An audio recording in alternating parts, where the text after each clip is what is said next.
மகத்துவம் மிகுந்த பிரதோஷம். பிரதோஷம் என்றால் மாலையில் சூரிய அஸ்தமன வேளையான 3:45 நாழிகைகளை குறிக்கும். இந்த நித்திய பிரதோஷ வேளையில் சிவ வழிபாடு செய்ய வேண்டும் என்பது நியதி.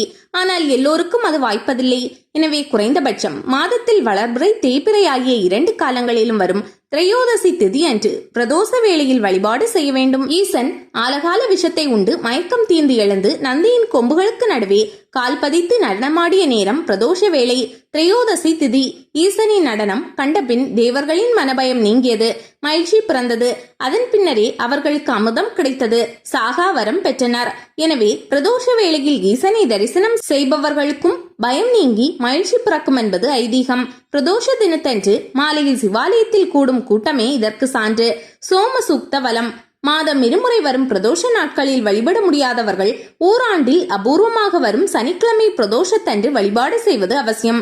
ஒரு சனி பிரதோஷத்தன்று வழிபாடு செய்தால் ஆண்டு முழுவதும் பிரதோஷ வேளையில் சிவ வழிபாடு செய்த புண்ணியம் கிடைக்கும் என்கிறார்கள். அதனால்தான் அதை பிரதோஷங்களின் தலைவன் என்னும் விதமாக மகா பிரதோஷம் என்று அழைக்கிறார்கள். மகா பிரதோஷத்தின் விசேஷம்.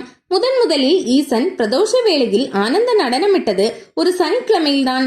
சனி பிரதோஷ வேளையில் சகல தேவர்களும் ஈசனின் சன்னதியில் தான் கூடியிருப்பார்கள். ஈசனை தேவர்களும் வழிபாடு செய்வார்கள் என்பதால் அந்த வேளையில் ஈசனும் அவரின் வாகனமான நந்தியும் மிகுந்த மகிழ்ச்சியில் இருப்பார்கள். அப்போது கேட்கும் வரங்களை எல்லாம் ஈசன் அருள்வார் என்கின்றன ஞான நூல்கள். நந்தியே இந்த பிரபஞ்சத்தின் முதல் சீடன், முதல் குரு. ஈசனிடம் பிரபஞ்ச ரகசியங்களை கற்ற சீடனான நந்தி பிரபஞ்சத்துக்கே குருவாகவும் திகழ்கிறார். இந்த உலகில் குருவின் கருணையை பெறாமல் ஈசனின் திருவடியை சரணடைய முடியாது. எனவே உயிர்கள் அனைத்தும் சிவனை சரணடைய வகை செய்து அருள் செய்பவர் நந்தி பகவான். மண்ணுலகின் ஒவ்வொருவருக்கான குருவை அடையாளம் காட்டி வழி நடத்துபவர். அப்படி ஒரு ஞான குரு அமைய பெறாதவர்கள் இந்த மகா பிரதோஷ வேளையில் நந்தியிடம் வேண்டிக் கொண்டால் விரைவில் உங்களுக்கு ஞான குரு கிடைப்பார். சிவனரியில் நீங்கள் சிறந்து விளங்குவீர்கள். மேலும் காரியத்தடை நீங்குதல், கடன் தீர்ந்து செல்வ வளம் சேர்தல், பகை அழிந்து வெற்றிகள் குவிதல் என இந்த உலகில் நாம் மகிழ்ச்சியோடு வாழ தேவையான அனைத்தையும் நமக்கு அருளும் வழிபாடு மகா பிரதோஷ வழிபாடு. மகா பிரதோஷத்தன்று சிவாலய தரிசனம் மிகவும் முக்கியம். ஈசன் ஆனந்த நடனம் புரியும் தன்மையில் அருள்பவர்.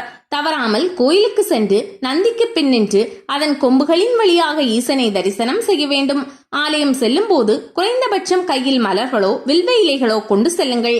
ஏக வில்வம் சிவார்ப்பணம் என்பது பெரியவர்கள் வாக்கு. பக்தியோடு ஒரு வில்வ இலை சமர்ப்பித்தாலே ஈசன் மகிழ்ந்து கேட்கும் வரம் தருவார். வாய்ப்பிருப்பவர்கள் நந்தியின் அபிஷேகத்திற்குரிய பொருட்களை சமர்ப்பிக்கலாம். பசும்பால் மிகவும் சிறந்தது. நெய், தேன், சந்தனம், மஞ்சள் சமர்ப்பணம் செய்வது மிகுந்த நற்பலன்களை தரும். தவறாமல் திருமுறைகளை பாராயணம் செய்ய வேண்டும். சிவபுராணம் பாராயணம் செய்வது மிகவும் சிறப்பு. மகா பிரதோஷ காலத்தில் ஒரு முறை பாராயணம் செய்தாலே பல 100 முறை பாராயணம் செய்த புண்ணிய பலன் கிடைக்கும். பிரதோஷ வேளையில் ஆலயத்தில் சோமசூக்த பிரதர்சனம் செய்ய வேண்டும். அதாவது நந்திக்கு பின்னிருந்து சிவனை தரிசனம் செய்துவிட்டு பின் பிரதர்சனமாக கோமுகி வரை வலம் வர வேண்டும். பின் கோமுகியை கடக்காமல் இடமிருந்து வலமாக திரும்பி சுற்றி வர வேண்டும். இவ்வாறு சிவநாமத்தை சொல்லியபடி வலம் வந்து வேண்டிக் கொண்டால் மனதின் வேண்டுதல்கள் எல்லாம் நிறைவேறும். வாழ்வில் இருந்த துக்கங்கள் நீங்கும்.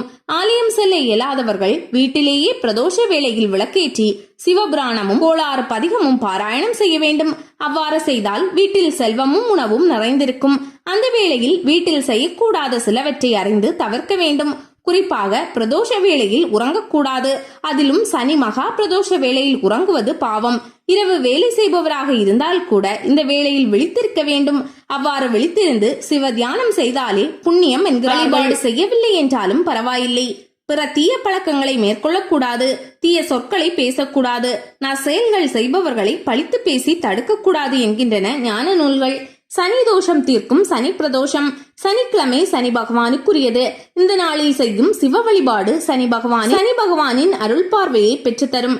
7.5 சனி, அஷ்டம சனி, அத்தமாஷ்ட சனி, கண்ட சனி நடக்கும் மகரம், கும்பம், மீனம், கடகம், விருச்சிகம், சிம்மம் ஆகிய ராசிக்காரர்களுக்கு சனி பிரதோஷம் அற்புதமான பரிகார தினமாகும்.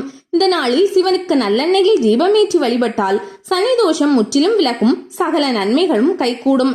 எனவே இந்த நாளில் தவறாமல் சிவ வழிபாடு செய்து சகல நன்மைகளையும் பெறுவோம்.